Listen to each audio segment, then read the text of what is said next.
Enlightenment Evolution Hour. I am your host, Rob Gauthier, the ET Whisperer.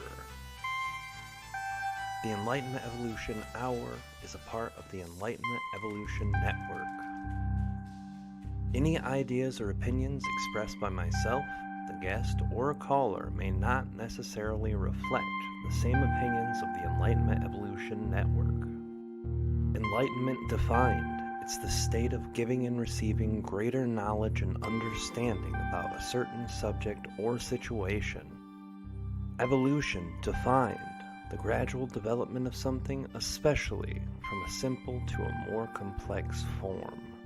So what then is Enlightenment Evolution?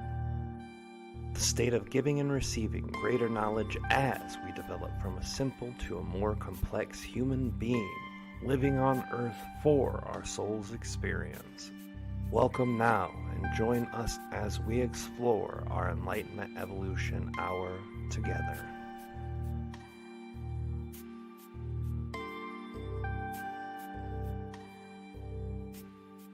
Hey everybody, welcome to the Enlightenment Evolution Hour and the Matrix Minds Media. Today we've got the one and only Matthew Turner from the Matrix Mind Media. For those of you guys on my channel who don't know him, I want to let him introduce himself now because we're mixing both shows and we're jumping in. Go ahead, brother. Tell people who you are. I guess I'm the man of chaos, the one that talks all this conspiratorial. It's just a conspiracy, folks. We'll give it 6 months, 8 months, and well, it turns out from conspiracy to factual, or from conspiracy to it's now realism and it's in a reality. What's up, everybody? I am Matthew Turner from the Matrix Minds. Rob, thank you, my friend, for having me here, man. I'm glad to be with you and your folks. Well, you have done the same for me for the last couple months now. As many of you guys have heard, I've been simulcasting all of my shows every Wednesday over at the Matrix Mind Media. And Matrix Minds is Matthew Turner. He's been running the show for 10 years. I know your people know about this, and sorry, Matrix Minds guys, I know you're already in the loop. But if you can tell everybody just a little bit about your show and how it got started and stuff, that will help give them a reference, because I try to tell everyone to go watch, but I know not everybody watches everything I tell them to watch. Yeah. So you know how that goes. Yeah.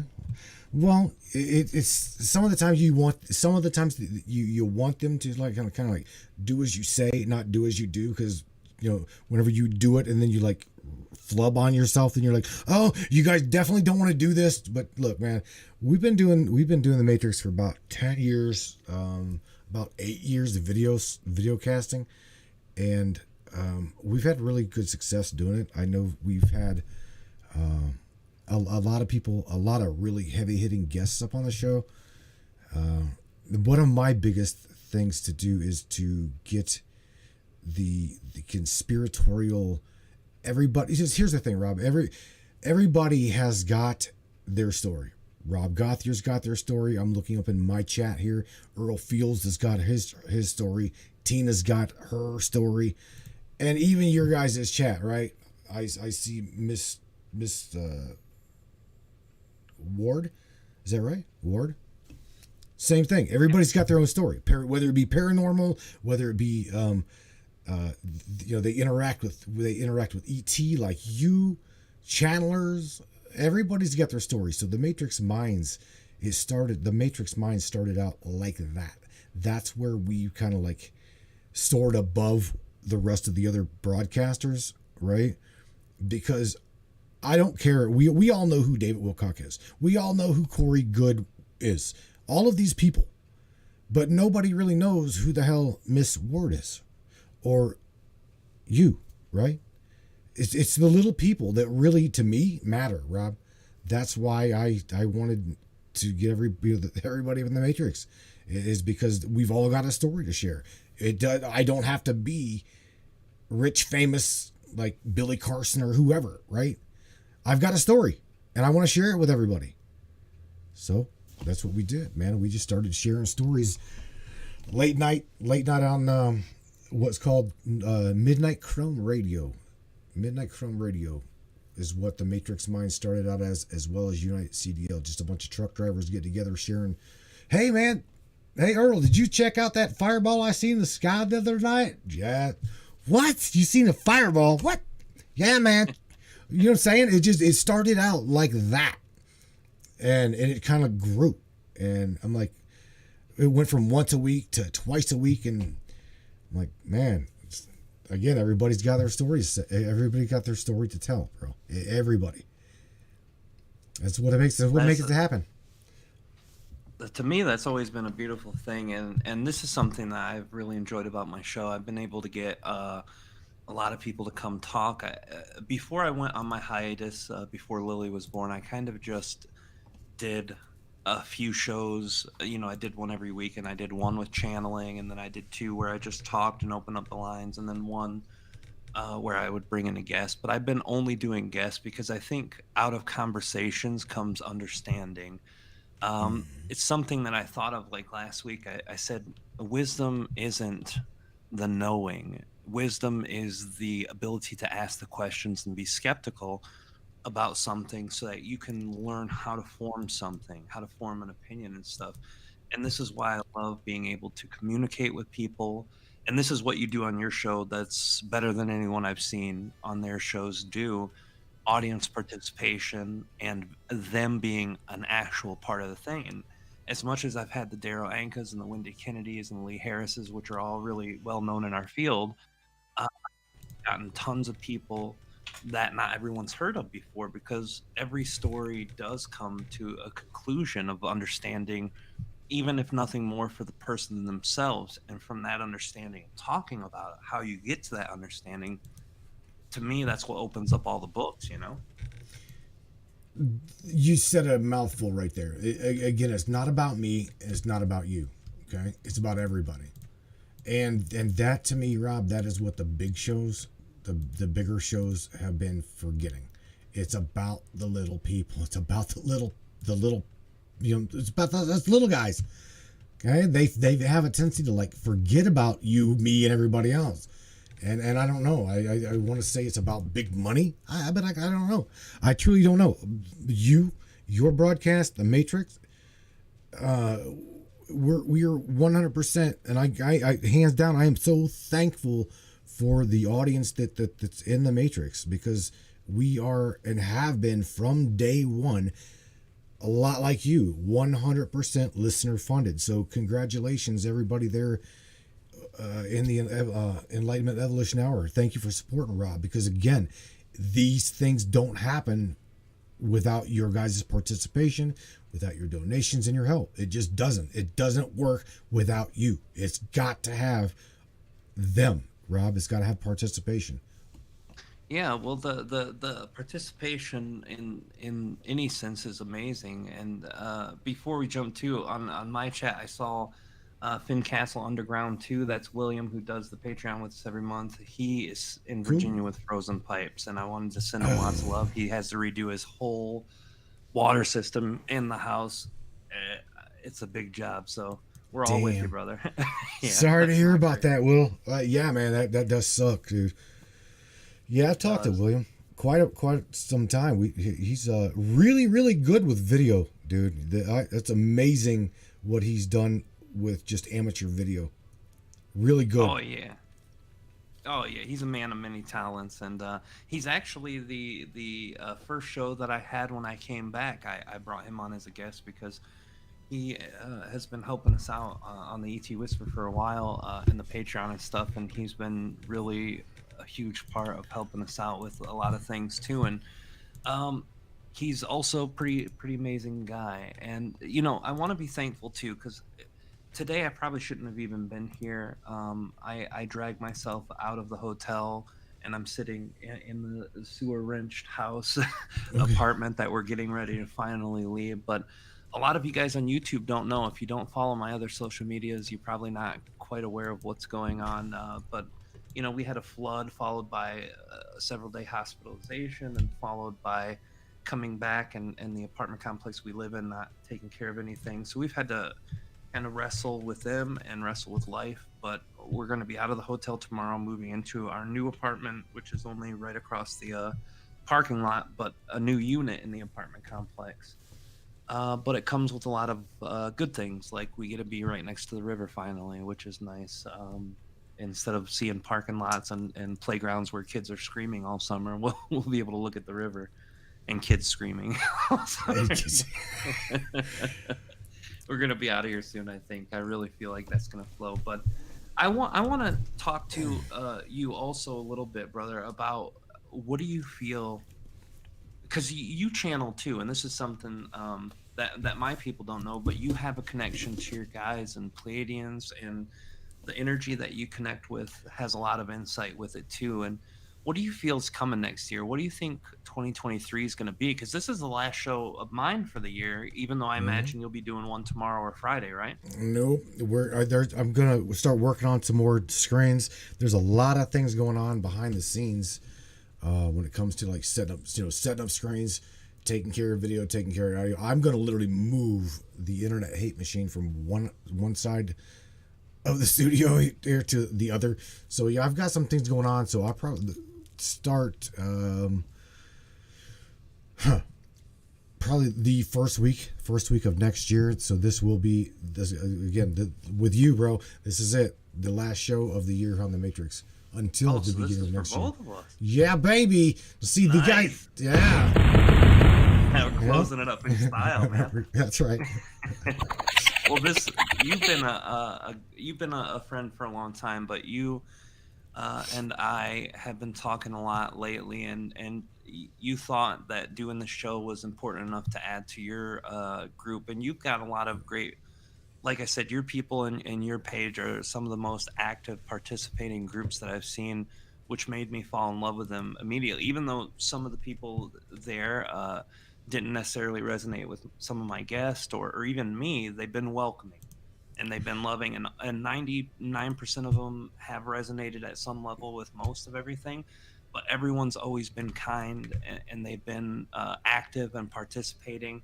And I think that that's the thing that we've missed out on so much in the last couple of years, is everybody's fighting over everything that's not really important, and the things that are important we're missing by a mile. And community is the big thing that I really love, and I really want to be more of a part of my life. But what are your Pleiadians saying? What are they talking about? Have you talked to them or asked about, or have they given any insight about what's coming for the next year? I can tell you that the last week for me has been a real ego setback. Check yourself, check everything, every aspect of your life, because as you guys, everybody in the channeling community, I'm just saying the Enlightenment Evolution Hour, everybody there, as well as the brainiacs over the Matrix chat, everybody just relax, okay? The energy is indeed separatorial type energy. It is a very defiant kind of energy. I don't know why, but it's like if it can separate, it definitely will. Okay. Now I've lost some really close friends. We've all had, it's like kind of like, I hate to say it, but it's like almost like your idea that you've got right now, it's like pissing into the wind. It's going to come right back and blow it in your face, because somebody ain't going to like it. Okay. It's almost, Rob, as if there is a shift in not only the channeling community, the light workers community, the truthers community. Okay. And each time, here's the thing, we are all part of the same unit. And that's what I had to, like, the ego bruising. Dude, trust me, I took an ego bruising this past week. Okay. Because I'm like, I didn't really did not want to deal with politics at all. In fact, I'm pissed at people who do. But I had the ego set back with, you know what? They play their role. They play their part. And without them doing what they're doing and sharing what they share, how would the other part of their people be woken up to what's truly going on?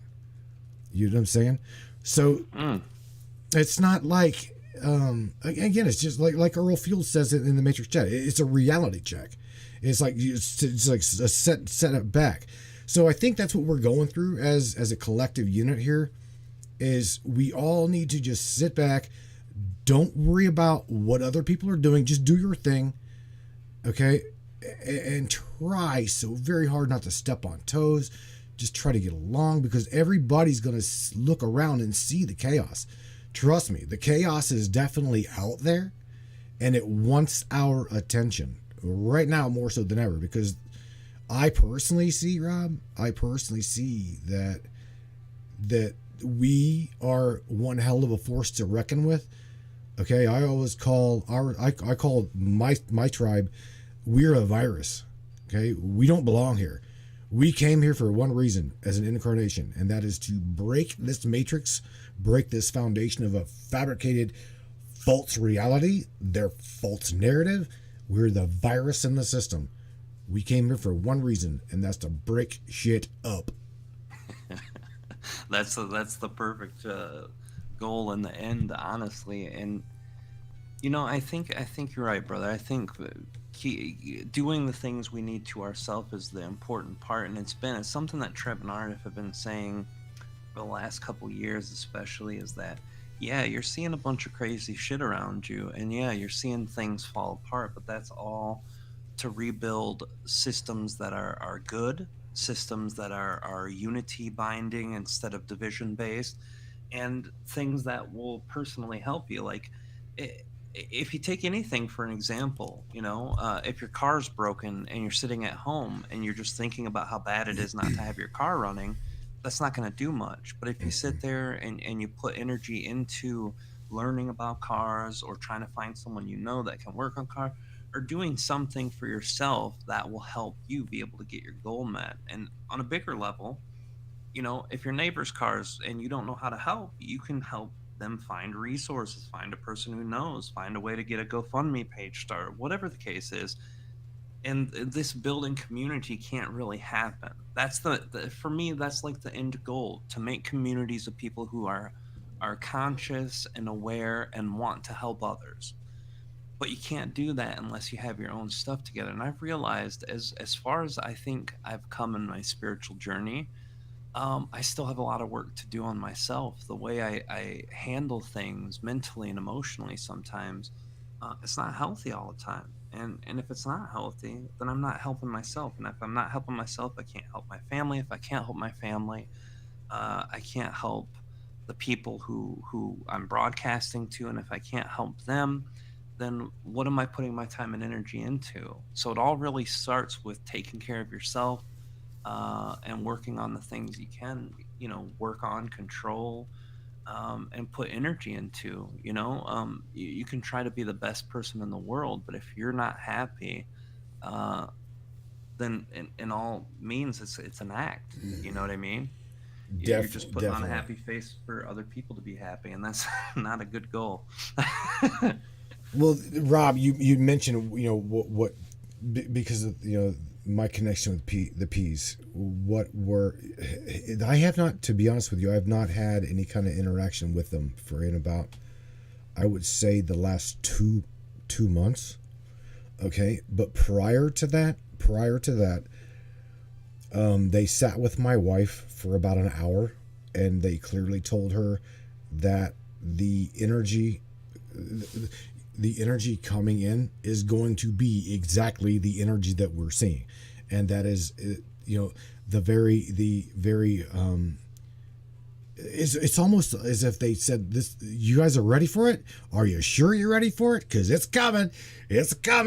And because again, here's the thing, we one way or another, we're going to see the darkness, okay, fall at our feet. You realize that, right? It's gonna happen. Now we're all waiting for the event. Everybody go back and 3 years ago, the event is coming soon. The event is coming soon. Well, what the hell is the event? What was the event? What is it? Was it COVID? Well, who knows, right? Was it solar flares? Who knows about that either, right? I personally believe, Rob, it is exactly what we're seeing now. Okay, there is nothing going to stop this consciousness evolvement. Nothing. Dude, at this point, looking at your chat, I'm watching your chat scroll, right?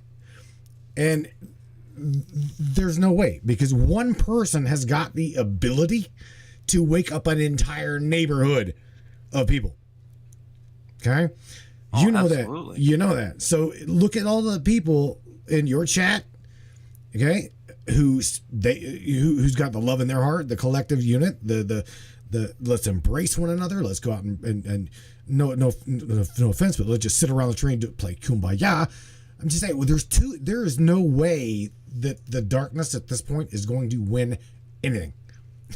There's no way, bro. No way. The truther community is too big. I see this AR perspective. Everybody is on the enlightenment side. They know the system. They know what's going on, and there is no way in hell that it's going to be contained at this point. No way at all. Dude, it's like a freight train bound out of control, and it's coming straight at the cabal. You know what I'm saying? They ain't going to stop it.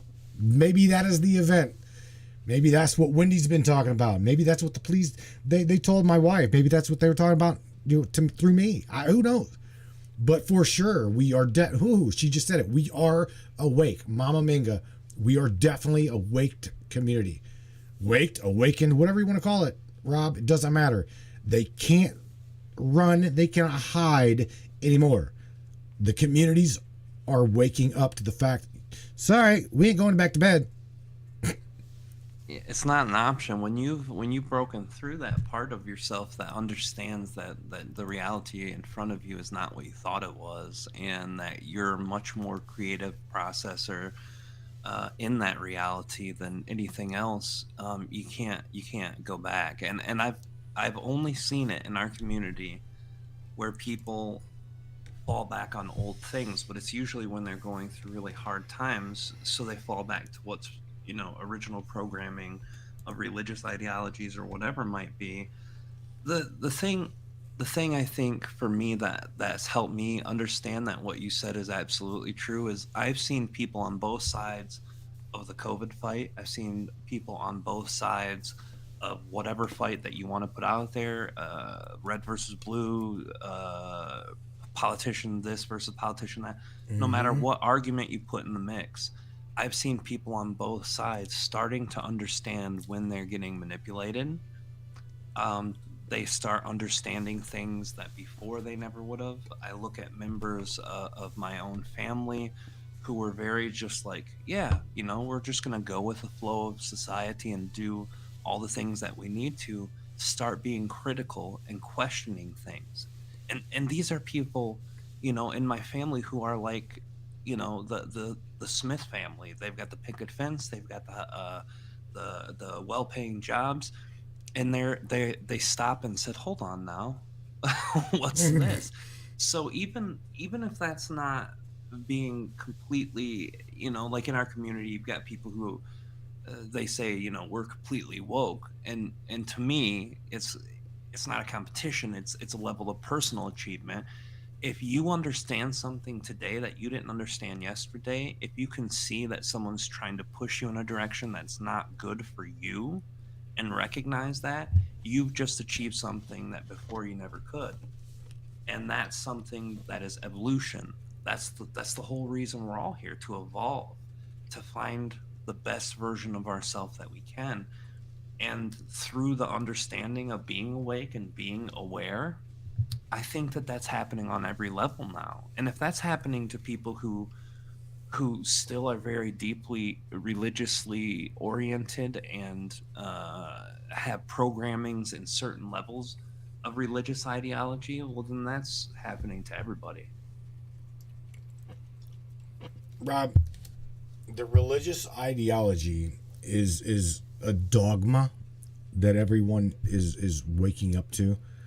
We all realize that the religious factor has separated us specifically, this generation, even prior. If we sit back and we look at the communities around the globe, Okay, this is a dogma, and the Pleiades talk about this a lot. It is a dogma, okay, that we have carried on as a species over and over and over again. And that is literally one of the facets that's keeping us from growing collectively as a unit, because we've got that separation agenda. We already know who is in control of the formality of a religion. We already know that. The church. All roads lead to Rome. Right? Come on, man. We all know this. Oh, Same. absolutely. That's another thing to fight about. You know, No, hey, bingo. your God is a stupid God, or your gods are stupid God. My God's the only righteous and true one. It's just another division point for sure. But I also look at religion. I look at it in a couple ways. I try. You know how I am. I always try to divide a subject and see if I can find both sides. There is some value to people who hold religious beliefs if it's not a dogma, if it's not a deeply ingrained religious belief. I know a lot of Christians whose only mission in life is to be Christ-like, and that's beautiful. I think that that's great. It helps them be better people. But the people who look through the Bible for every answer, they're going to end up looking and saying, holy shit, you're not supposed to be homosexual. We don't like homosexuals because God told us not. Now that's not helping them at all. That's just reverting them back to that same dogma. So yeah, I agree. Religious dogma is definitely division based, but it's also all aspects of religion come from a truth. And it's usually a very small sliver or grain, from my perspective, of some form of truth, but it comes from something truthful. And I think a lot of the accountings of the people in those religions, you did the show on the Kemet people and the original, Kemet people, and what Egyptians believed 1,000 years ago is nothing like what they did 10,000 years ago. It's nothing like what they had when 23,000, 25,000, however long ago that the civilization was created. They took what they learned and what they wrote and kind of what they saw and bastardized it into a dogmatic religious ideology that was basically more the same thing that we get later on with Christianity and all the different mainstream religions, I think, too. Bro, they have bastardized everything. Seriously, you tell me one thing they have not corrupted. I can't think of any off the top of my head. Are you sure? You got a couple minutes. You think about that for a second. You think about what the world we are in today. Okay, you think about it while I'm talking. What the hell have they not bastardized? Tell me that. You think about it. So going back to the politics and the dogma with religion and politics, they do the same thing. They segregate, divide with the politics as well as religion. But religion, okay, people will die. People will die for their faith. Okay, yeah. Between cover to cover, they'll kill one another for it. Well, same thing with politics too. Okay, the military. You got to remember, with the military, they've got. No, I'm not saying we don't need our military. Okay, we definitely do. But I say, as I hold my breath and blow my eyes out. Anyway, bro, I think by right now, whenever this energy comes in, okay, we're going to sit back and once again, we need to realize we are a people, okay? And it does not matter what color you are, what gender you are, whatever you are. I don't care if you're completely back at awkward, crazy, okay? It's coming to the fact to now know those that were conspiracy theorists were conspiracy realists, okay? We are researchers. That's what we are. Conspiracy researchers. We are never-ending researchers. And the more stuff that we see that we just scratch our head. Like, did we just see that? What the? Sally, did you just see what that girl just did? Bill, what the hell did you see? Just saying, Rob, it doesn't matter. We all just need to come together as a collective unit, cast our differences aside, and remember, it's us against them. It has always been us against them from from millions of years, Rob. All right, now you're going to tell me. You're going to give me an answer. What have not they bastardized, Rob? Yeah, I honestly I can't think of anything, because anytime someone wants to achieve something, whether it's more power, more influence, more money, more whatever, they always take the things that are readily available to them to use to manipulate people. And a lot of people argue this out too, and it's something Kalina and myself have talked about quite extensively with one another while we're sitting in our living room. A lot of people are like, the reptilians did it, the this did it, the that did it, but humans themselves are capable of great greed, and they're capable of great evil. We have the bloodlines from reptilians and Pleiadians and Syrians, so we've got a lot of good and bad genetically. But as a soul, it doesn't matter any of that, because we can choose to walk one way or the other. But the driving force of greed behind people is enough to try to do those really bad things that people don't like talking about, or try to manipulate people into ways that you would normally say, well, what cause would any person have to do that? I mean, what's the cause for you to want to help someone? It could make you feel good about yourself. You could realize that it's what's helpful to you is helpful to all. I mean, there could be a million reasons someone wants to do good, but when it comes to doing bad, people are very suspicious. So why would someone want to do that? Why would someone want to, destroy the earth and pollute it? Why would someone want to? But there's just as many reasons for bad as there is good, and that's it's kind of the beauty of living on Earth. As much as I hate to say it, I really think that the good and the bad, and you getting to come and decide what you want to do as a soul entering a body, being an ever-present consciousness, I think that's a beautiful thing. I think that is something that helps our soul grow and evolve. But I also can see very easily what leads people down the evil paths. And maybe it's because of my own past. In one lifetime, I've been able to see a lot of really gnarly evils on a small level, in a personal level, in the drug community, in the gang community. Early in my life, I saw a lot of it. And then I went through my spiritual journey and saw a lot of really good. So I had that unique perspective to be able to kind of see it in one area, for everybody. So I know that people don't need a reason to do bad things, and it just comes to a shock, especially in a lot of people in our community who are more centered towards the loving consciousness and the love and light community, who wants everything to be positive. But to be good and to be positive, you have to have something to contrast against. You have to have something to make a decision for. Otherwise, it's just all good and there's no growth there. Somebody on my page earlier today said something about there again, we've got to understand and got to really realize that darkness wouldn't know that it was dark until it was shined upon by light. Right?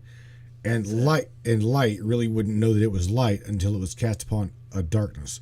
It wouldn't know that it was illuminated until it was proven that, hey, you've got a purpose. And darkness, there again, whatever source really is, Rob, whatever the soul's source truly is, could you, the mind cannot even fathom the burden, the joy. There is so many experiences knowing what the mind can't even fathom what I'm about. I can't even say it. I can't even speak it, to be honest with you. There's no words. Could you imagine being source? No. Neither could I. Neither could I. And I mean, Not even a little. not even a little. Think about that. You've got to allow every single thing that you and I sees as bad. You must allow it, and not judge it. Every single bad thing, because we're only like a drop of. I always try to tell everybody in this. Okay, I'm not source. I'm an aspect or a part of source. And watching all the shit that we went through this past year, which we have been through a lot, Rob. We all have been through a lot. Okay? But looking at everything that has happened, and even this year, you know what? I see Twister up in your chat. Pat yourself on the back, boy, because you are an atom bomb, bro, full of energy. Full of energy. He's amazing. He's a great dude, Rob. Everybody in your chat, everybody in my chat, everybody that's listening around the globe, pat yourselves on the back, because we have been through some really tough things throughout this year as well as the prior year. 2021 was not easy for any of us, Rob. No. It wasn't. And this is the thing too. I love to conceive the idea of source as a possibility. A lot of people have mentioned that to Treb Ardif, and what they said about it really resonated. Can you channel source? Can you channel direct source? And Ardif being pretty much the highest level of evolution that a soul can get before it leaves the body and no longer needs a high dimensional body to function, said no. We can channel aspects of source. What do you mean? Well, our consciousness is only so big. The source is, just this universal aspect of source in our one universe out of infinite versions of universes is so much larger. Just a planet's worth of conscious is so much larger, and then a solar system, and then a galaxy, and then a whole universe. There's no way to get that. We can look at any part of source that we want if we take the time to feel through it, but there are aspects that are so distant and so far, it would be impossible to connect to all of that. And then even if you could, then what do you get? You get the aspects of, hey, what's good, what's bad? No, none of it, because all things are valid.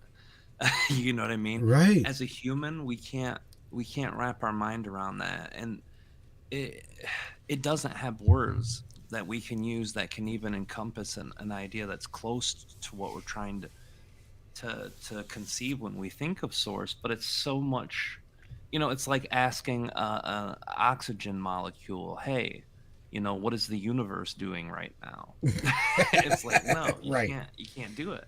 So it is a beautiful thing. I think you're right, though, brother. It's this last 2 years has been hard on everyone, and this is why, I've shared what I've been going through recently with everyone, and there's a lot of things I haven't shared either, that are going on in my life that have been difficult, but I'm trying not to make a big deal out of it, because you're right. Everybody's gone through things.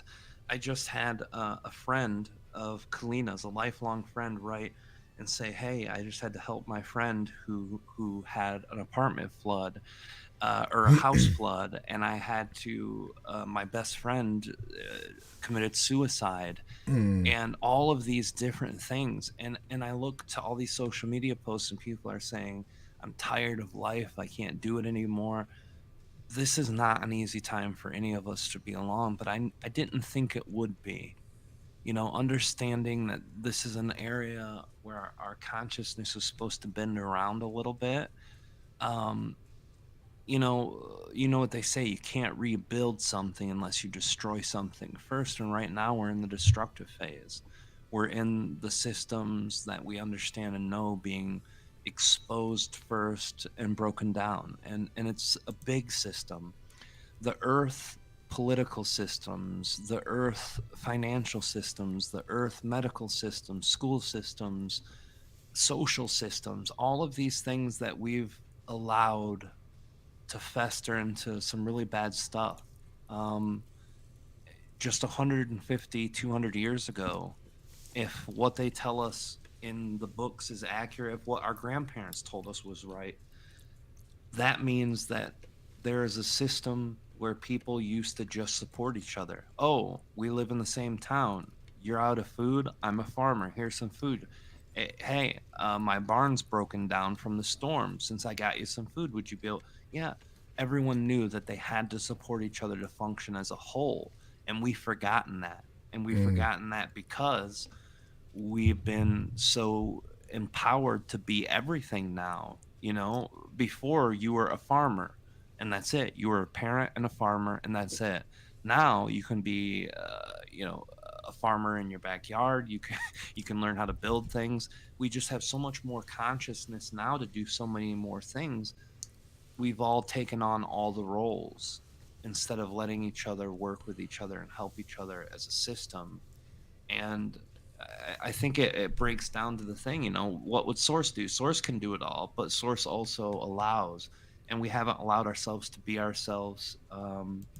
And social media, all these things have created an opportunity for a lot of people to make these false personalities and share that with the universe and become empowered by doing that, and it really crumbles away at the ability to have a solid community and stuff. So, you know, I think the hard times happening have to happen in order for us to realize how bad certain things have gotten and kind of rebuild it from there. it definitely take if we're gonna rebuild if we're gonna rebuild a community, it definitely takes destroying it to rebuild it. And I do definitely believe that we are in a process of doing that. A lot like you just mentioned. So knowing the fact that we have had to watch it be destroyed in order to be rebuilt. You know what? There's a lady. I love her to pieces up in our chat by the name of Alexa Jamison, AJ, and she really concentrates on bringing the collective unit, all of it. She does not it does not matter what spectrum you're in. She's just like, there are those outside of our the reality we can see at the moment. All right, I'm talking all of our people. I'm talking about everybody up in the Enlightenment Evolutionary chat, as well as the Matrix chat. You got to remember, we are not alone. We all realize that we're not alone. Rob, you realize that? You realize that we're not. Treb, Yeah. Ardif, we know we are not alone. Okay, we all love Lee Carroll. We know of Cryon. We all know of Bashar. We all love Daryl. We know, okay, from the people that we have been in contact with throughout our experience now, that we're not alone, and it's going to be okay. So if anything, again, pat yourselves on the back. We're all here. And guess what? Again, it has had to have been destroyed in order to be rebuilt. And that's what I do believe we're doing right now. We're watching it be rebuilt in front of our faces. And there are some like I hate to say this, but the boomer community, just they don't get it. Okay? A lot of them don't get it. They're trying, but also, Rob, you'll have those that completely shut you down. The moment you even try to talk to somebody from that generation, these are the people that don't even have a cell phone. Okay, these are the people that don't. If they do got a cell phone, it's a cricket. Okay, you see what I'm saying? It's like trying to bring them up to speed as to where we are at as a unit, as a collective unit. I'm talking every damn aspect of the rebuild, from Anonymous to the light warriors to the star seeds to the truther community, everything. We've had to watch this entire system bastardized, rebuilt, tore down, and then now we're in the process of rebuilding it. I believe you're right, bro. You hit something right there, man. Well, I Definitely. think I think the reason that a lot of the people in that generation, the boomers, there ain't much of the silent generation left. Most of them are gone already, but I think the older boomers who are more resistant, there's a big reason to that, and I think it's a reason why the people who are from Gen X are also having a tougher time than Gen Z. millennials and the alpha generation coming up, because they're they're these systems that are starting to be broke down are part of their personality. They become part of their identity. And I know for me, watching some of the things that I've seen kind of break away and break down have been really sad to see. Like, you know, like 3 years ago, you'd go down the road during Christmas time and all the Christmas lights would be up. People aren't doing that. And I know right now it's probably just because more people are so focused on survival and they're not celebration mood, but things like that. But with these boomers, I can imagine their whole identity is wrapped into their middle ages and their younger years. Because the older I get, the more sentimental I get about my past, and the more nostalgic I become. So I can imagine, having lived 20, 30, 40 years longer than I have, it's got to be extremely painful. I have had some hope though, because a lot of people who I met in the community, in this community that I met first, were from that generation. Because I started channeling publicly in 2010, so that's 12 years ago. And Right. when I started, those were the first people that would come around and listen to what I had to say. So the people in the community that I know in that generation are very open. Like Kalina's mom and dad have always been real spiritual people, and then channeling. Her dad wasn't keen on the idea of a Treb necessarily, reptilian humanoid hybrid, but came around eventually after hearing what he had to say and everything. And then it happened. But you're right. The most resistance is going to be in the place where people have lived in that system the longest. Like in the movie The Matrix, you can't wake up someone past a certain age because they don't react well to being unplugged from the system. It's a very realistic analogy. I gotta. We're talking about the boomers for a second, right? No, now, how old are you, Rob? If you don't mind me asking, how old are you? Yeah, I was born in '80, so I'm gonna be Okay. actually I'm gonna be 43 next week. All right. I'm 47. Right. I just turned 47 this year. I look up to Lee Carroll. Okay. I love Lee. I love Lee to pieces. Lee to me is a boomer. But guess Oh, yeah. what? But guess what? Lee is a boomer that's like, huh? He woke up on a plane. Right? He woke up on a plane. He's like, who in the hell is talking in my ear? Right? Cryon, who the hell? What? Right? So this is a boomer. Lee, if you're listening to this, please just hear me out. You're a boomer. You were a boomer that got on board with what we refer from the Dolores Cannon era, which is again a boomer. Okay. But these people are put in our reality to wake up a collective unit. That's the way I see them. Okay. They were the first waivers, as Dolores called them. Okay. I also do past life regression as well as Dolores. Okay.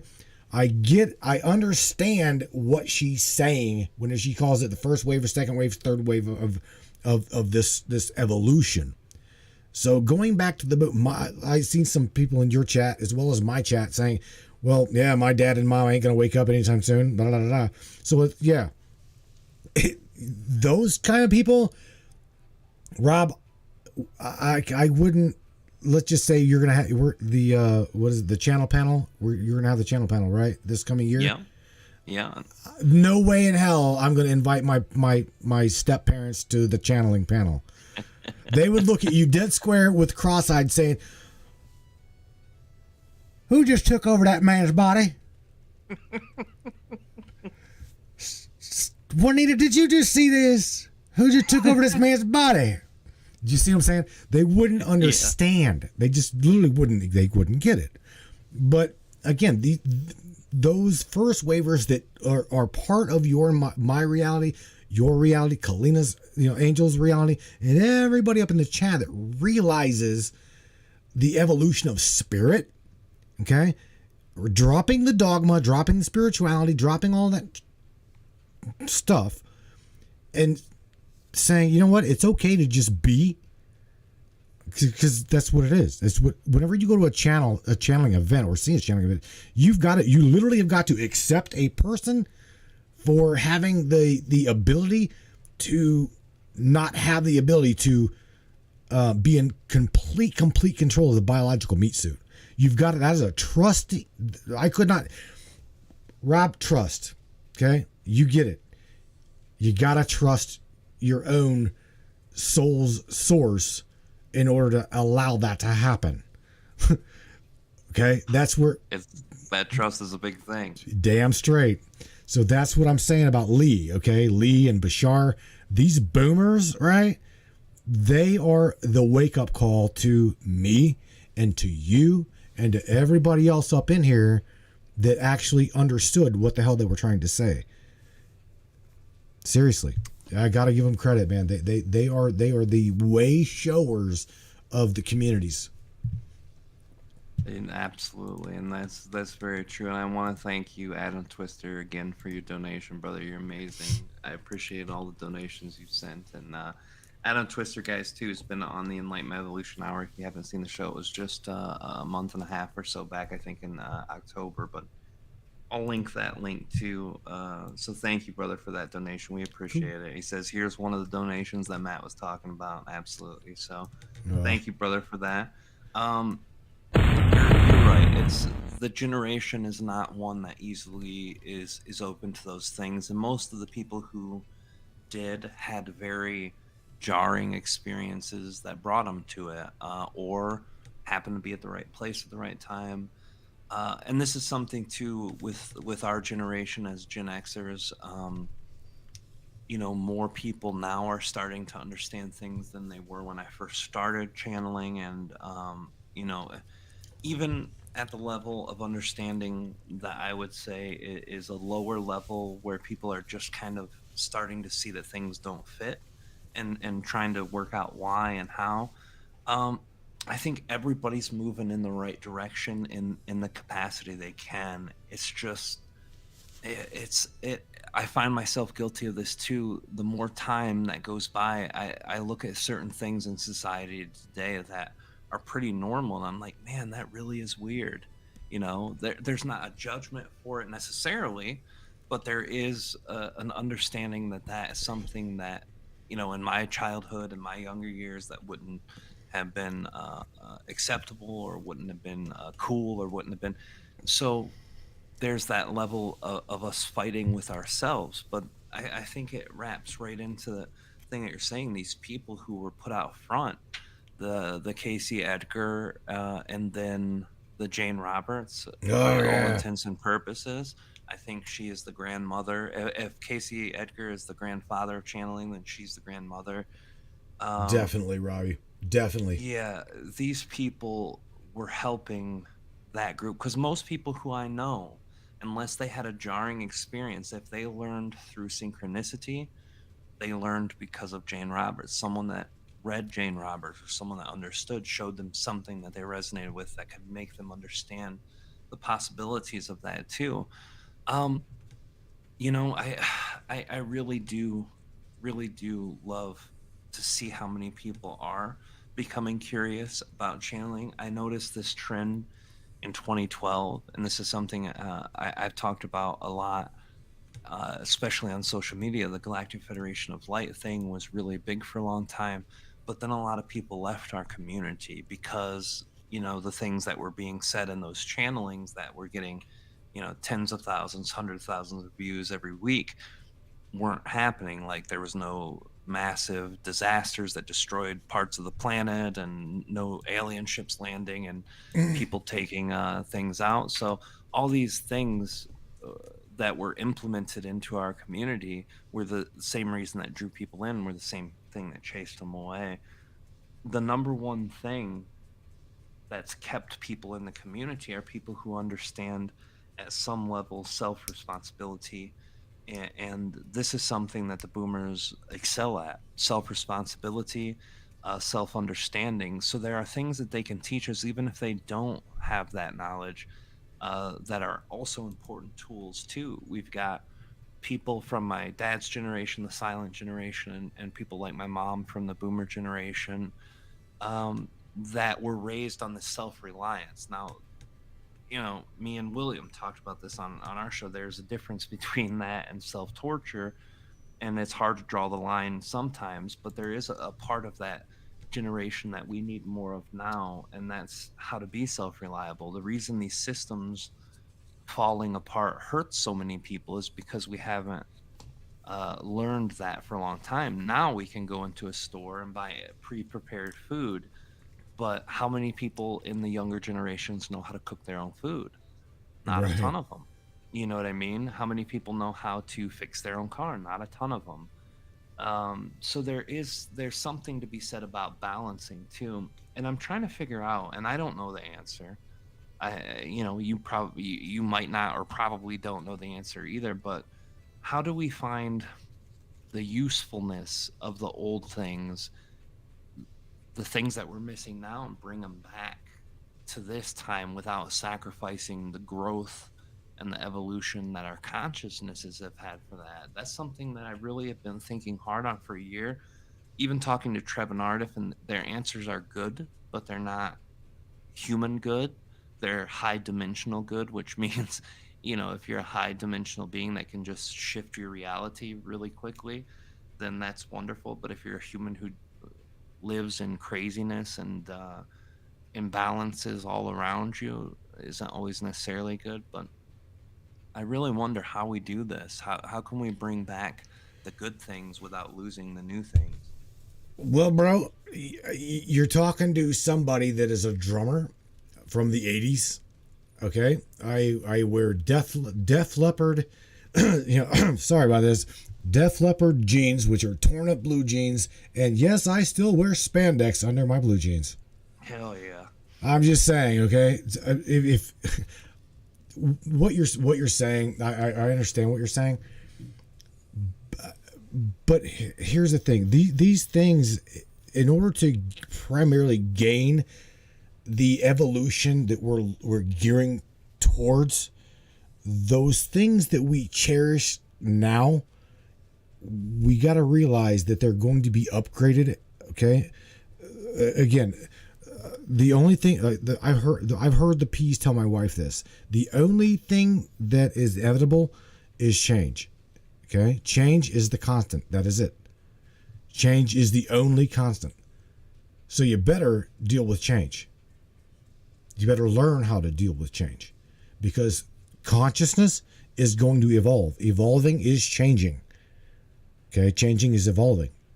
It's literally, it's a paradox. It is exactly what it is. So, how we're trying to hold on to those things that resonate with us now, just remember, okay, you, your own self, don't have to let go of those things that you truly identify with and love, right? So it's like, I guess if you really want to spend the money for a Walkman, go purchase a Walkman. They're still around. Even though your kid probably won't know what the hell a Walkman is, you'll say, hey, check this out, Bobby. What's that? It's a Walkman. Well, what do you do with it? You see what I'm saying? That's what I'm saying. It's like the things that we loved growing up are even though they're no longer around, they're still around. Okay, they're being phased out as we evolve as a consciousness, and you know that. You very much don't know that. I've heard of I've heard Trev talk about change. So what's there to embrace other than the constant shift of evolvement?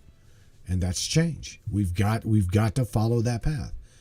We are Trev. We are Ardif. We are that evolved consciousness. We are the Andromedas. We are those entities. We just can't perceive it yet. We're that. We are them. They are us. They've told us many times, dude. Think about that. Yeah, absolutely, brother. And that's the thing too. It's the change being the only thing that actually is consistent besides consciousness and besides time as we understand it, even that gets warped and changed all the time. Change being really one of the only unchangeable things. It's something that is a harder reality for a lot of humans to dig into. I think most people come into that problem because they enjoy something or enjoy a vibration. But what I've been trying to do, especially through times like this that have been kind of really difficult, is take the vibrational remembering of a time period, an experience, or something, and instead of just focusing on that as a fond memory to try to get me through the hard things, actually bring a part of that energy to where I'm at now. And I know it's possible. Treb and Arif have said that that's possible too, but just trying to bring that energy back in to the experience, because you can remember, when you're a kid, when you're a young adult, having these things that were really blissful. I mean, even back in 2015, 2016, 2017, there were things that were just really, really exciting and really great. And then a lot of regular things after that, and then hard things at the very end. So you see a pattern of down. And I don't mean that in a bad way. I mean, some of the best things in my life have happened to me in the last couple of years, including my daughter being born and her being a part of my life, which is like the top two events in my life, period. But also the hard times that come with everything from that time period down to this time period. I'm trying to take this excitement level that I had then and bring it into where I'm at now. And I know that's easier said than done, and that's the thing. What I mean, the difference between what Treb and artists say compared to what we can do as humans. This is another thing too. And I'm sorry to jump to so many subjects, but I'm thinking as fluidly as I can about these things. The experience of listening to these higher dimensional beings is hard for a lot of people because although logically it makes sense, the implementing and the practice of these things are difficult. And that's what I've been working on personally too, is trying to bring something that they shared. You have a fond memory, don't bring the memory, bring the energy of that moment and spread it through time. So I'm trying to do that too. There is something to be said of the recognition that happens in someone when something difficult or strenuous kind of happens. And I look at the flood, and the first thing that I was like, oh man, that sucks. But hey, this is going to open something great. And I know Right? that because I've lived long enough with metaphysics and with just all the things I know, but it didn't feel great. And I'm trying to keep that in the front of my mind too, because everything from that time till now hasn't felt great either. But I'm remembering, now we're getting ready to go to an apartment with a better view and hopefully less loud neighbors. And after that, we'll be moving somewhere completely out of town where it's real quiet and real peaceful. So I'm trying to keep all these things too at the front of my mind. Um, I want to also ask you some things about what in your personal experience that you have gone through, because I know this isn't just the show for the Enlightenment Evolution Hour, but I want people to get to know some things about you too, like the personal story that you had that kind of led you to this. I know all of the minds know, and the Matrix Mind Corner group know, but can you share a little bit too about what kind of led you into your spiritual journey and the experience that you had with that? Because I think it's a very important part too of people on my side understanding, getting to know you a little better too. Well, let me first, I guess, start out with saying, kids, guys, gals, goons, all of the involved listening. Okay, don't take drugs. don't do drugs. Let's start with that. This is not an educational, medical kind of thing, and we do not promote drugs. However, let me share with you. About 10 years ago, I'm going on 12 years ago, I did not like myself, Rob. I don't know how in the name of God I even had friends, bro. I didn't like myself. It was really hard on my wife. I was hard on my kid. I was hard on my life. I went through a process. I lost lost everything. I lost everything in the matter of 4 years. I lost my mom, my dad, my grandmother, and my best friend at 44 years of age had a massive heart attack while me and him was having an argument. He was on the porch. I'm like, Jim, you do what you're gonna do. I'm gonna go grab the paperwork. So I went down to Canton, Ohio, grabbed paperwork. I come back and the dude, he literally had a heart attack sitting on the porch. And again, dude, this was my best friend.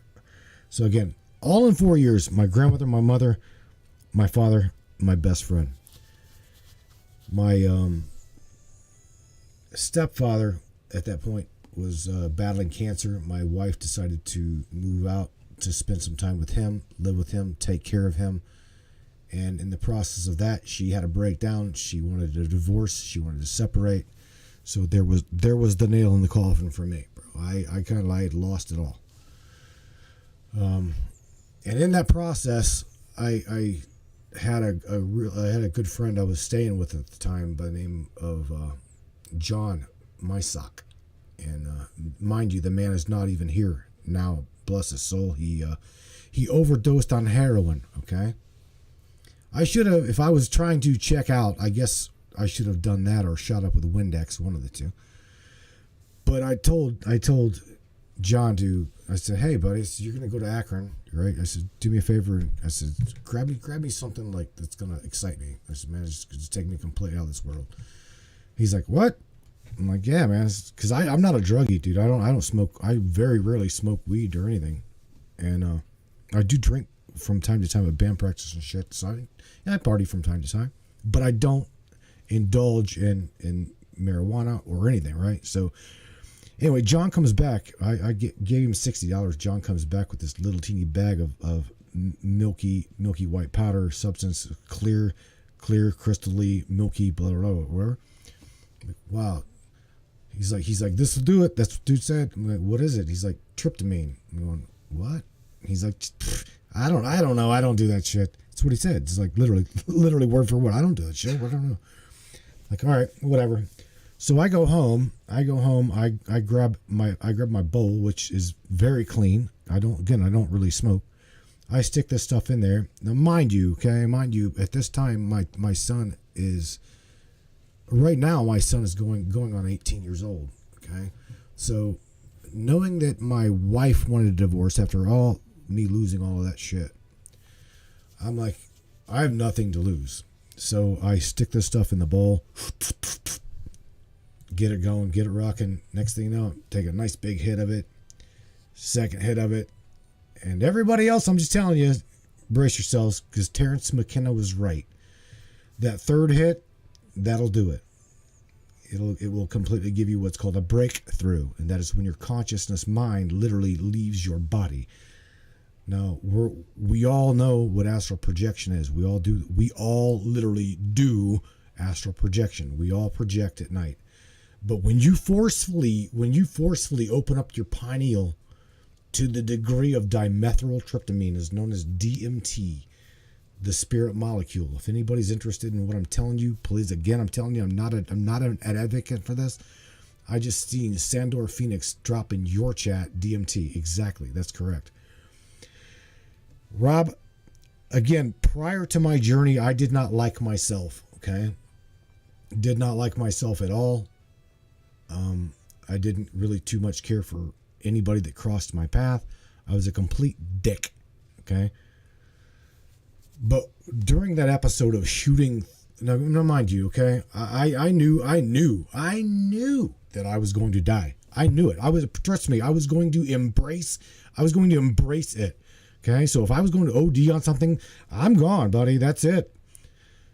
Problem is whenever I finally took that third hit, like Terrence McKenna says, literally, that's all it takes. You are non-functional. Okay, you cannot function. You cannot move. So anybody that tells you, well, yeah, I done dimethyltryptamine. It's like, it's funny and shit. It's great stuff. No, it's not fun. No, it's not fun because you obviously didn't do it correctly. Okay. It is a non-motor skills kind of thing. You hit this 3 times and your ass is like gone for 20 minutes. That's it. And where you go, it's known as Mother Ayahuasca. It is known as Mother Journey. It's known as the sacred mother. And indeed, that is what happened. Okay, where what happened to me is it's as if someone took a ball bat and literally smacked me in the forehead, because on the 3rd hit, I'm watching the moon like kind of fade out of sight as I'm crying because I know I'm gonna die. And I shoot through I feel a crack, bro. I feel a crack in my forehead as if someone hit me in the forehead with a ball bat. I shoot through the moon, shoot through the clouds, shoot through space, through whatever. I'm seeing shit fly by me, and I'm not knowing where I'm at, what I'm doing. I'm feeling myself just like a dream, and I end up just nowhere. All of a sudden, I slow down, and I'm in nothing. I'm in nothing, but yet I'm still something. If that makes it's really, really hard to describe being something and nothing, but yet. You know how you know how whenever you and artist interact, you'll go into a dreamlike trance, and you're in another world, right? You're interacting, but yet you're in completely another world. I was in nowhere and somewhere all at the same time, completely black, but yet it was so black, so dark, it was light, okay, and had the most beautiful melodic angelic melodic symphony. I couldn't understand what I was hearing, where I was hearing it from. And again, if I could describe that music had light, that's the only thing I could possibly say is what I was seeing as what was fading through the darkness was melodic. Okay, if that, again, it doesn't make sense, but just hear me out. So knowing that I was somewhere but nowhere, I could still feel, I could still feel myself. I'm wondering why I can feel my arms. I'm like, I'm like cussing them. I'm how in the hell am I talking? I can't even fucking feel myself. And yet I'm feeling and seeing nothing. Do you see what I'm saying, Rob? I'm dead, but I'm not dead. I'm thinking I'm dead, but I'm embracing everything. I'm like, I felt my arms, bro. My arms felt so pulled out, like as if, I don't know, they were, I'd say 30, 40 feet out there, right? And I felt so heavy. And next thing you know, I'm like, I hear all of these voices. I hear all of these angelic voice. Again, you cannot make, I could not make out what I was hearing. And I seen this one little teeny, this is why whenever I smoke weed, if I ever do, I'm searching for that 1 pixel. Okay, because during this journey, this experience, I noticed this one little teeny tiny white dot, 1 little pixel. And again, bro, I'm looking at trying to find my body, trying to find what I am, where I am, who I am, and also trying to concentrate on this one little teeny tiny pixel as to where I'm at or what's going on. So I look at this pixel, and next thing you know, it's just as if that ball bat hit me in the face again. I shoot into this pixel and end up with nothing but white light around me. And it's all, if I can describe imagine this, looking up have you ever been to Wyoming? I have not. All right, you've been in a plane, right? You've flown. All right, so whenever you flew over to LA, right, or Vegas, you look up in the sky, it was like just endless blue. Imagine there being a pixel, 1 pixel that's filling that entire sky, and each pixel is a lifetime of you.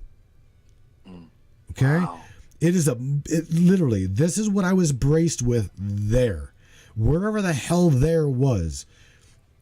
And that is, again, I was thrown in the middle of a ball, I thought, or wherever, because it's like I could see in 360. I could see there was no perception of the back of my head.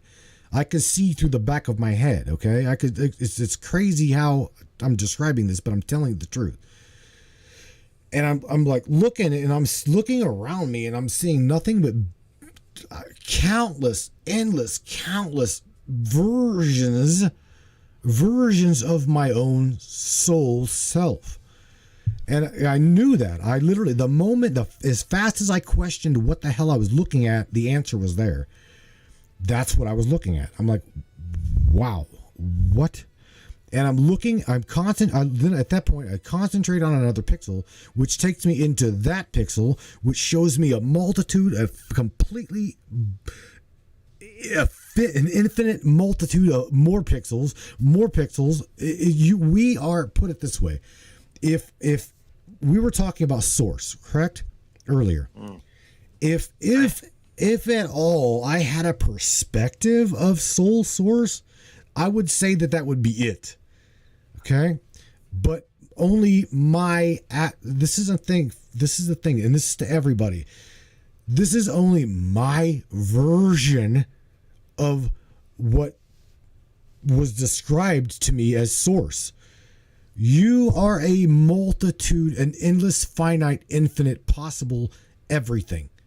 That is what you are. You are an offshoot of soul source to experience the inevitable, infinite possibilities of whatever, however you choose to accept your creative ability. So going into that pixel, Rob, I figured out why I needed to not kill myself. I realized why I needed to not, remove myself from Ural's reality, Earl's reality, Rob's reality, Dwayne's reality, everybody that we're interacting with now. Okay, Kalina, Mama Minga, all of these people. All right. All I'm telling you is you are so loved. You are absolutely given every single creative ability you ever possibly wanted to have. Okay, you may not understand the purpose of evil, you may not understand the purpose of darkness, but I'm telling you right now, we all have got a purpose. That is what I learned there. So looking into that pixel, Rob, I realized that I had a purpose, and it was to interact with everybody, share that experience, bring it back, and say, look, you are divine, you are masculine, you are feminine, you literally are everything, okay, that you wanted and want to be. And whatever is not is already full of things that could not be. Don't worry about what isn't, because what isn't is already full. You need to focus on what is your creatability, because the things that you didn't want to create, it's all that box is already full of the things that you didn't wish to achieve. So coming back to reality here, let's wrap this up real quick, Rob. Whenever I finally came to, again, I woke up crying. And that experience hit me so hard. The ground was breathed. Put it this way, everybody, your planet is alive. Okay? Your planet is part of you. Your planet is very much a part of you to the point it breathes. When you hurt, it hurts. When it hurts, you'll feel it. The tree was breathing. The air, I could feel every aspect of my life, Rob, had changed. I definitely died that day. I promise you, because I'm not the same person I was.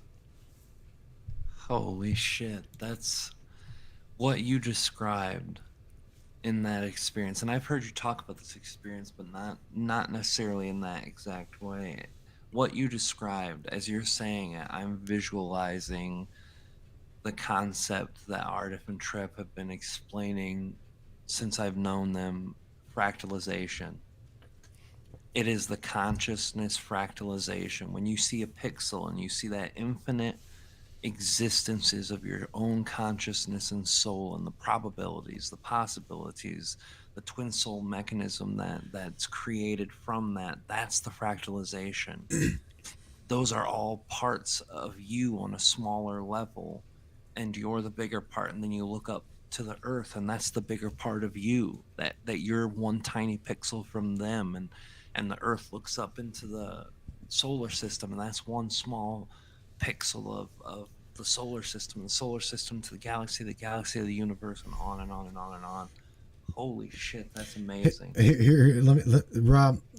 Here, the best way for me to tell you and the listening audience, whether it be on the Matrix, whether it be on the Evolution Hour, it doesn't matter. Everybody, because again, you, me, we are all global. If you are participating in the chat, I'm telling you, okay, you are meant to hear what I'm telling you right now. That we're meant to hear this. You, me, Rob, we all, every single one of us. There is no possible way. Okay, listen to me. There is no possible way during your journey now to have a darkness beat out your light. Okay, we are only we all know what a needle, the tip of a needle looks like, right? So backing up what Ardif says, every bit of your totality is as big as the tip of a needle, the head of a needle. That is how powerful you are.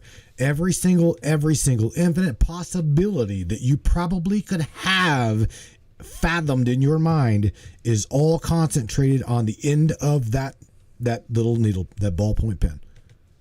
Every single aspect of it. Now imagine sticking that little teeny pen, the tip of that pen, to the sky. That's how big you are, and that is how big your source energy is. Whenever you hear Abraham Hicks saying, source energy, do it. You are source energy. Wake up. You are every single bit of that aspect. That is exactly what you are. You cannot dilute it. Listen to what I'm telling you. You cannot dilute it.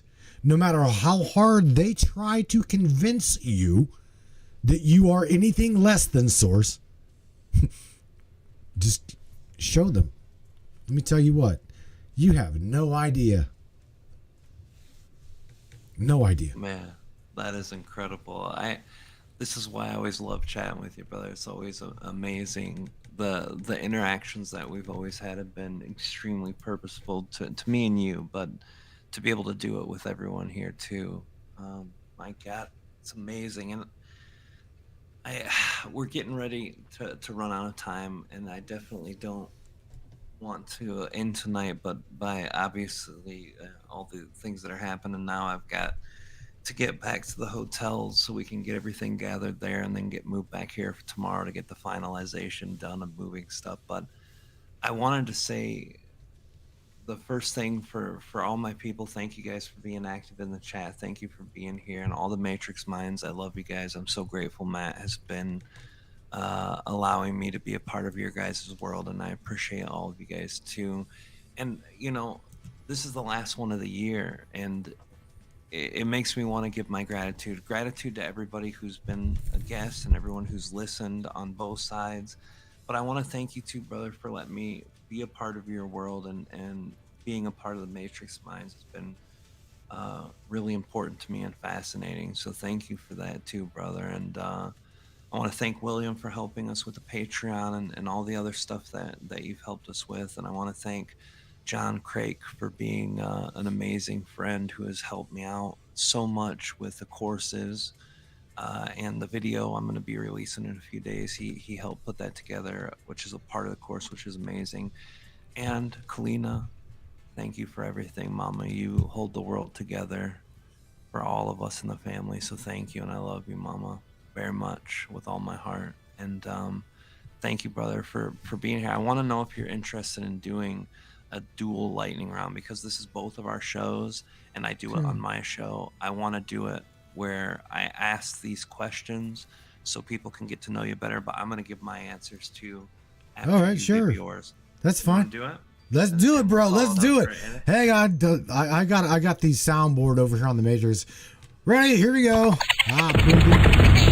All right, yeah, get to it, buddy. Let's go. All right. The first question I always ask is, what is your favorite color? Black. Beautiful color. And for my answer, it is purple. Purple's my favorite. So, what is your favorite food?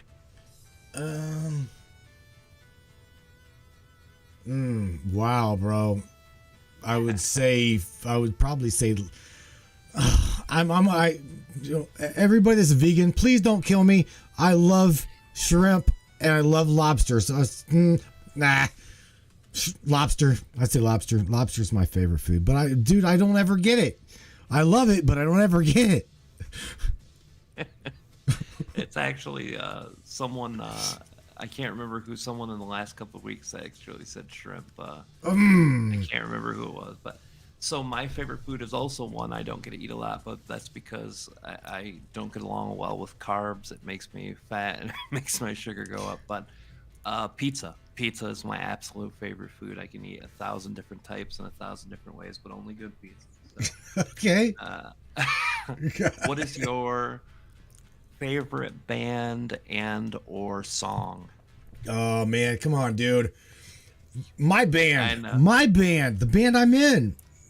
Troubled Times, Well, buddy. Love my band. I shout out everybody. I love my band, Troubled Times. No, I grew up playing 80s rock, love hair metal. I would say out of all of my bands, between all of them, Poison, Slayer, I'm a big Motley Crue head. I love Motley Crue. I know. Motley Crue is great.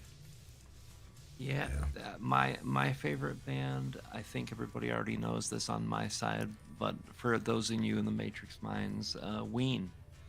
Ween is the greatest band that's ever lived. And oh my God. if I had to pick a song, I couldn't, because I love so many of their songs so much. Like Stallion 3, Captain Fantasy, Touch My Tutor, Don't Shit Where You Eat. I mean, there's a bunch of great ones. I love Ween. All right. Well, I'm going to tell everybody in the chat, in your chat, you ready? Everybody do a search for a band by the name of Nightwish. Nightwish. Ooh. Right? Yeah. You talk about melodic. I love melodic metal. I love melodic rock. So if I go in and create another band, bro, before I'm dead, 47, I'm 47 and a drummer. Bro, our hearts are known to explode at the age of like 52. But no, listen, that's probably the kind of a band I'm going to throw together. The next band I start is Nightwish. I love that band, bro. Not my favorite band. Not my favorite band, but definitely that's one of my go-tos now. You think it's top 10? Oh shit, bro, it's top 5, man. Oh wow, I'm gonna have to check them out. I haven't heard that one yet. Oh yeah. What is your favorite place that you ever went to and enjoyed the nature of it? Favorite place in the world? There's a place that my father took me and my mom, and we both fell in love with it. We,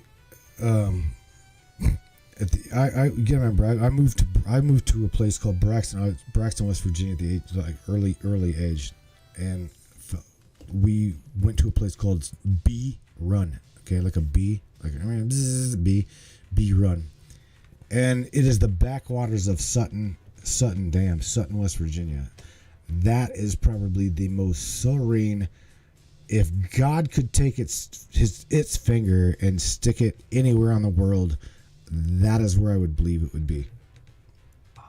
Sutton, the backwaters of Sutton Dam, B Run. It's absolutely gorgeous, bro. But I was born in West Virginia, and West Virginia is one of the most beautiful places for sure. Oh yeah, dude, hands down, God's country. West Virginia, mountain mama, take me home, right? Yeah, man. That's actually.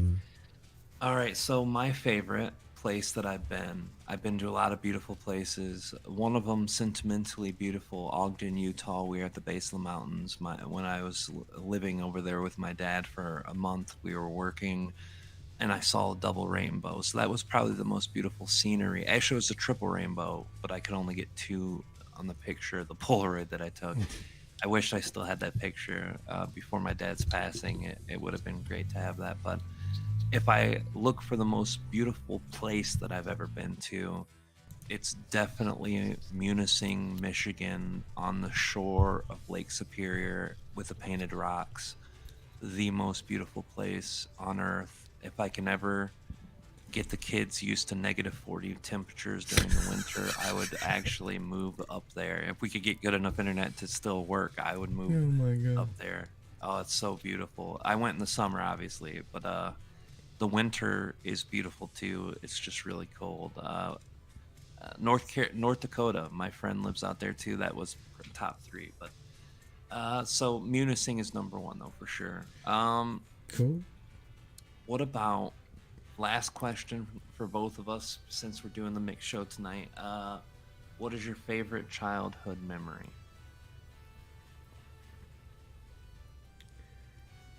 Wow. I would probably say waking up. I say waking up as a child, young, probably a 6, maybe 5 or 6, to a stuffed animal that I had. I called Pooh, P-O-O, Pooh. And I carried that little bear around for, my God, dude. I probably carried that bear around since I probably to the age of about 10, 12. Waking up to a Christmas morning, snow, and seeing that little bear, dude. I don't know why, but that bear, dude, my grandmother had to put 2 eyes on, 2 new eyes on it. I ripped its arm off. Poor little Pooh went through some abuse, but that was it. That's amazing. That's amazing. I had an animal like that too. It was called Polly, and it was a parrot, and I had a zipper on it. So as I grew out of my younger years and went into teenager, I would carry it around because I still looked young enough and carry my weed. Oh my God! I took my childhood thing and turned it into. If I'm looking for my favorite memory, I think I had 2. One of them was a specific thing, and one of them's a more generic. But I would say that my best memory is probably my first memory. So I was only 3. I was still living in Germany with my dad, who was stationed in the military. And when I was young, they had these pop-up festivals in Germany. Back then it was West Germany. And there was a little fair, with a little seats. And he took me out for a day, and we rode the bumper cars. He forgot to buckle me in. So the first car we hit, boom, my head hit the thing, and I was crying. But it was followed up by a little spaceship rocket. And on that ride, I got a ride around there, so it was a little rough. But that was my first memory ever. It was a little rough. But the end of it made it worth the whole day. It was beautiful, and after my dad died, especially cherishing those moments where I got to spend time. Which leads me to my second thing. It's more generic, but I think the freedom to do things is something that I don't have a lot of now time, and kids these days don't have. And when Wendy Kennedy said it on the show I did with her, it really resonated. Just the ability to go out and do things in the 80s. I could hop on my bicycle and ride for 3-4 miles through town, through the country. Nobody stopped me. Nobody harassed me. I just got to go through nature. And the feeling of that was really good. So I resonate with that too. So yeah, it was amazing. So thank you for sharing those things with us, brother. It makes everybody get to know us both a little better. Matrix Minds got to know my personal stuff, and the Enlightenment Evolution Hour got to do yours. So thank you, brother, for doing this with me and joining forces. I love everybody. I'm so glad we got to do this at the end of the year, brother. And thank you for everything you've done this year to get my show on your channel. And I hope that everybody on the Enlightenment Evolution Hour and ET Whisper check out Matthew and his show, because the Matrix Minds is an amazing community. And if you haven't got a chance to visit it, hopefully getting to know Matthew tonight will help you decide to go over there. His Facebook's extremely active. You guys get so much interaction over there. And you merge pages too, which is great. So I where lost can they so find much, you? bro. We lost so much content. I can't even tell you. I know. Oh my God, It was an unforeseen consequence, right? Yeah. Me and some friends. Again, I still love these guys. I really do. We dissolved a conjoined, just say a conjoined interaction, and they went their way. We went our way, and I'm like, okay, well, I was asked to delete the page, and then since they started, since they created the original page, and then even though it was given to us, I'm like, again, I respect, I respected him enough, even though even though he come back and said, don't delete the page, just do your thing, da da da da. I'm like, no, you done mentioned me deleting the page. I'm gonna hold to it. I'm gonna respect that wish, and it's gone, bro. But the problem is, in the process of trying to pull content and merge that page with the new page. Oh my God, dude. Yeah. So let's just say we lost about 200 plus videos, and it sucks because YouTube deletes a lot of our shit. They banned the last Matrix channel. Yeah, primarily because of what we talk about. I mean, we talk about a lot of conspiratorial things. I am probably one of the most heavier guys on the internet to interview MK Ultra victims. Okay, voice to skull technology. Any of you guys up there in the Enlightenment Evolution Hour that are targeted AIs or targeted AIs, targeted individuals, right? Please get a hold of Rob. Rob will get a hold of me, and we'll talk about your story, because I that is one of my biggies right there is talking and bringing out the targeted individuals. And I'm telling you right now, Rob, it's more so now getting more mainstream than anything. There's a lot of people right now being targeted by direct energy weapons, electromagnetic frequency, voice to skull technology, the voice of God, you name it, bro. The darkness is coming at our people hands over, hands down. They're trying so hard to break our community, and it sucks, dude. It sucks. Well, last week or the week before, you had someone call into your show who actually had a county police vehicle just parked out in front of their house for like weeks. Oh yeah, bro. Yeah, that'd be yeah. That's a norm. That's definitely a normal thing on the Matrix. I mean, That's crazy. I'm just saying. I mean, he sent the picture during the show. Oh yeah, I like, mean, holy moly. Oh yeah, yeah, yeah. Well, if you come over to the Matrix, bring your own roll of toilet paper, because shit gets really deep over there. Just saying. That's great. I love you, brother, and I love everything you do over there and getting the information out to people. Thank you, brother, for doing this with me, and thank you all at the Matrix Minds, all the Enlightenment Evolution Hour people. I love you guys. I'm going to be back starting next year. I don't know if I'm going to do my birthday or not. It really depends on how far we are with a moving process. If not, I might do a pre-recorded something or another to drop in so that you guys have something for Wednesday. But if not, I'll be back on the 11th with a very special guest who I'll announce on the YouTube and Facebook. And then you said you're going to be starting up next year. Mm-hmm. When and where can people find you do that too? When and where? You had to have me pull up my calendar, didn't you? You did, didn't you? Yeah, you did. See, that shit just threw me under the bus. He's like, tell him when you're going to do that. Well, Monday the 2nd, which is New Year's Day, we're going to skip that. On Wednesday, on the 4th, if you guys go to Facebook and type in the @ symbol, the address changed. So just type in there Matrix Minds Broadcast, and you guys can get to the Matrix Minds Live, the Brainiac chat. On the 4th, we'll be interviewing again an MK Ultra victim. His name is Rocco Fowler. Rocco was what's known as one of the original Montauk boys, from what I understand. Well, not one of the original Montauk boys, but he definitely is a Montauk boy. He's been through some shit. He is an MK That'll Ultra be on my birthday. survivor. On the 4th, baby. Yeah, January 4th. That's my birthday. I'll be 30. 30. Yeah. 43. You wish. What the hell? Kalina, are you listening? Did you hear that shit? What is up with this? He's going backwards. How? I don't mind feeling 33 again. I'll be going 26 this year.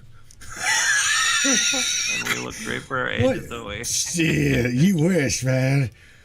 What, man? I want whatever you're eating, bro. Or smoking. One of them, whatever. Something, right? No, look, everybody. We are a whole. Again, going back to what I said earlier, we are all a part of totality. Totality meaning everything. Create with all of your goodness, all of your wholeness as a collective unit. We don't all have to agree. Okay, if I've learned anything this past week, I'm telling you right now, we do not all have to agree. We can agree to disagree, separate our differences, go your own way, do whatever we got to do. But still, you know what? I've got a compassion. I still love these people. I do. I love them. And I will not ever, put it this way, even if me and Rob fall out of whatever. Okay, I love Rob. I love Rob. I love Angel and the kids. We aren't ever not going to love one another, because if I love them now, then I'm going to love them even whenever I separate when we go our own ways. I felt, you know what I'm saying? There'll always be a love for somebody that you loved in the beginning as in now. So that's my say there, Rob. I love you, buddy. I really do. You, Angel, and the kids. Brother. I love you too, and I want to see you and your family have an amazing new year next year. I'm going to be around. You're going to be around. And we'll do more of these things too together, brother, because it feels good to be able to share that energy again. And I appreciate you, brother, and everything you do. Thank you for letting me be a part of your world, and thank you for being a part of mine too, brother. Not a problem. Not a problem at all, my friend. Don't be afraid to fart in public. Just let it all hang out, bro, for real. Let it all rip. Let it rip. Love you, buddy. Everybody up there in the Evolution Hour, again, you're more than welcome to participate in the Brainiac chat. We'd love to have you. As well as Brainiacs, you guys know Rob has got it 10 o'clock hour from now on until he decides to leave, which I don't think he's going to leave anytime soon. No, I love you guys. I love the minds. And we love you too, buddy. We really do. Take care of yourself. Everybody else, we'll talk to you guys later. Thanks, Rob. Thanks for having me. Happy New Year, everybody. Love you guys. Thank you, brother. Love you too. All right, love you too. Good night, Rob. Peace out, buddy. Good night, brother. Love you. Good night. Love you. All right, Brainiacs, my friends, ladies and gentlemen. Wow. Let's go over here. I'm only going to see you. Where are we at? Oh my God, trying to balance that on like two things. There we go. There we are. What's up, everybody? Yeah. The Matrix wrap up with Rob Gauthier, the ET Whisperer. If you do not know who he is, if you would like, dude, he's got a great heart. His heart is in the right place. Indeed, it is in the right place. I hope you guys enjoyed tonight. I truly did. And again, I hope whatever I said, I didn't offend anybody, didn't want to piss anybody off. We are all on the same page. Do you hear me? Egos aside, differences aside, whatever may be coming at us. I was shared a screenshot today that blew me away. I'm like, yeah, absolutely. Listen to me. This screenshot was amazing because it come from some near and dear people that I care about. We are watching the conspiracies turn out to be realism. Do you realize this? Every single thing that you thought was just fabrication, we're told that it's just fabrication. It's just a bunch of bullshit. Look, man, I study some pretty deep shit. Anything from, oh my God, evil satanic rituals to odd sexualistic behaviors to all kinds of things that the darkness tries to throw into our people, throw into our world. It doesn't matter, okay? We are literally killing this beast from the inside out. You guys got it. We've got this, okay? Rob's people are your people. You are Rob's people. We are not divided. We are not divided. They want us to believe we are divided, but we are not divided. We're all one unit. We need to act like we're one fucking unit. Okay? Whether we can agree to disagree, we can be and we can go our own way. I agree. But when it comes to fighting the narrative, exposing the deep state, exposing the darkness that we are trying so hard to beat out, you ain't got to worry about it. It's gone. It's definitely done. Right now, all it's trying to do is like separate. It's trying to separate. It ain't gonna happen. Okay, it's not gonna happen. We all know what's going on.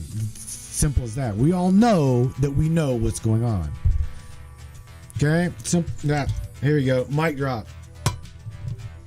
We got this, brainiacs. We got this. With that being said, Matthew Turner here with the Matrix Minds. You guys are the brains behind it all. Those that question everything, even the fabric of your own reality. My friends, I will catch you here next year on the 4th with Mr. Rocco Fowler, MK Ultra, the Montauk Boy. Check it out. You guys have a magnificent day wherever you're at. Glorious evening. Enjoy your New Year's with love. Don't forget, you guys are the ones that make this shit happen. Okay? Love one another, take care of one another, and I'll catch you right back here the same time, same place on the 4th of the new year, January of 2023. I love you guys. Take care of yourselves. Take care of one another. Peace out. Good night, everybody. Crank it up on the last rates, brainiacs. Let's have it out. Let's go. Yeah. Let's do this. One of the fastest growing talk shows on the internet.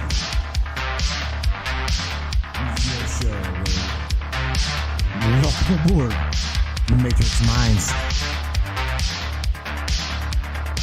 One of the most controversial conspiratorial shows on the web, the Matrix Minds. And that's right. Buckle up, everybody. Let's go. Paranormal, huh? Conspiracy, huh? Ufology, hidden Egyptology, and anything and everything we can get our hands on. Let's go. Welcome aboard.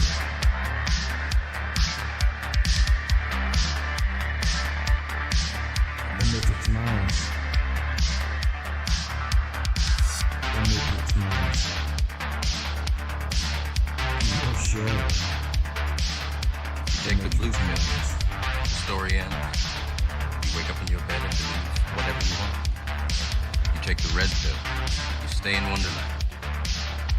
And I show you how deeply the hole goes. All I'm offering is the truth. Stay in Wonderland.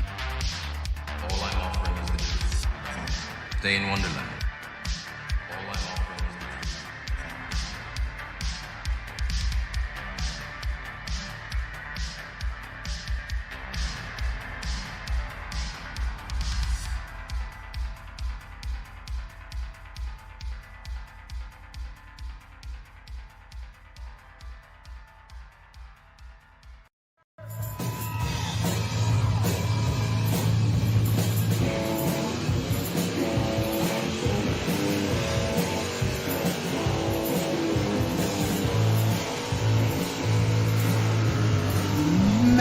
magnificent power, brainiacs. See that? Ooh. I love you guys. I truly do.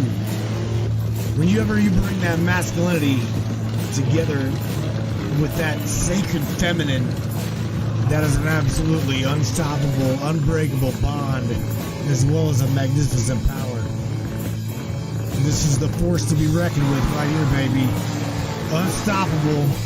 Ain't nothing can hold it back, and it scares the living shit out of your opponent. It literally does. There's nothing about it other than raw power. Whenever you bring the two together to one unit, doesn't matter. Ain't gonna stop it. And that right there, my friends, is what's gonna put that silver bullet, or what you call that spike, into Dracula. Growing globally, powerful. Don't be afraid to express yourself either, my friends. Love one another. Enjoy what you do. Play with reality. That's why we're here. You're here to play with one another. Literally, just play with the clay. Your reality is clay. You are the creator. Don't have nobody to stop you from playing with your reality. Enjoy it. Have fun. Be safe. Good night, everybody.